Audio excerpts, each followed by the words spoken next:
چندین پروژین خزمەتگوزاریە لە سنوورê qeza berdaraş wek berpirsên deverê dibêjin ji berkirîza darayî kar lê hatiye rawestandin.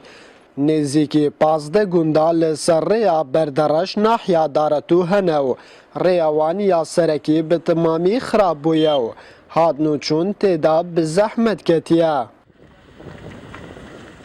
هەمووی تاسە و کورتە زۆر جار خێرخوازەکانی ئەو دەوروبەری گوندانە دێن بە خۆل ئەو ڕێگانە پڕ دەکەن خوا خێریان بنووسی بەڕاستی ئەوە چەند ساڵە ئەمە هەر لە منداڵەتیەوە ئەو ڕێگەمان هەر لە منداڵەتیەوە ئەوە تەمەنمانیش گەورەوە پیر بووین. لە ئەدنایە کوردستان ڕێ لەوەی نەخۆشتر نییە زۆر یعنی مەسوولەکان دێن وەکی دادەنیشن کەس نەوەری قسەشیان لەگەڵ بکە بەس ئەو ڕێ نیە لە کوردستان ڕێ لەوەی نەخۆشتر نییە. من ئێستا 2014 تەخمیم گۆڕیە بەری 20 ڕۆژە. وڵاتیان دەڤەرێت داخواز دکەن کۆ پرۆژەیە ڕێیا بەردەڕەش ناحیا دارەتوو بهێتە تمامکردن چونکی سەخبیریکردنا ڕێیە بە ئاخێ چ مەفانینە و بە دۆ ڕۆژان وەک خوالێت هێتەوە.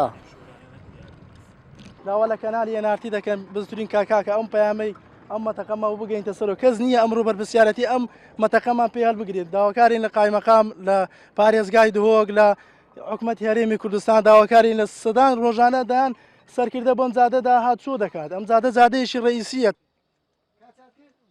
هەرچەندە بەرپرسن دەڤەرێت دبێژن ئەف پرۆژەیەژی ji berkirîza darayî kar lê hatiye rawestandin lê di ayîndeyekê nêzik da dê ev projeya hête çêkirin.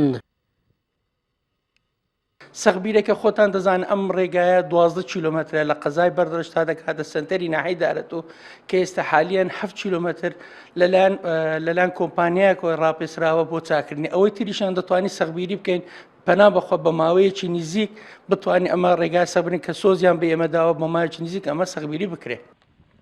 Ev projeya li qeza berdereş heta nav nahiya Daretû dest pê diket ku dirêjayiya rêkê nêzîkî 13 kîlometrin û di niha da hatnûçûn têda estem bûye. Welatî xwazyarin bi zûtirîn dem çareyek bo vê rêkê bihête dîtin. Tayyip Goran, NRT, nahiya Daretû li Sunûrê qeza berdereş.